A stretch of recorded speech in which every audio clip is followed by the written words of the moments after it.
Police విధులకి ఆటంకం కలిగిస్తే పోలీసులు ఎఫ్ఐఆర్ కట్టవచ్చా లేదా? కట్టకూడదు. అంటే 186 ఐపీసీ ఇప్పుడు 221 ఐపీసీ బిఎన్ఎస్ అయింది కదా. అంటే abstraction of the duties of public servant. అంటే పబ్లిక్ సర్వెంట్ అంటే పోలీసులు కూడా అదే. ఓన్లీ అబ్స్ట్రక్షనే అయితే, అంటే పోలీసులు చేస్తున్న పనికి కేవలం ఓరల్గా కానీ మాటలుగా కానీ ఓన్లీ అబ్స్ట్రక్షనే అయితే 221 కానీ 186 కానీ అయితే పోలీసులు తమంతట తాము ఎఫ్ఐఆర్ కట్టకూడదు. ఎందుకంటే ఇది నాన్ కాగ్నిజబుల్ అఫెన్స్.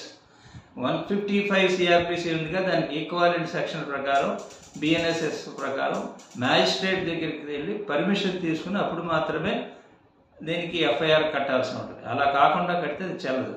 ఈవెన్ ఇది 195 సిఆర్పిసి శాంక్షన్ ఏదైతే ఉందో దానికి కూడా విరుద్ధం అని చెప్పి సుప్రీంకోర్టు ఉమాశంకర్ యాదవ్ కేసులో రీసెంట్గా చెప్పడం జరిగింది. అందుకనే పోలీసులు 350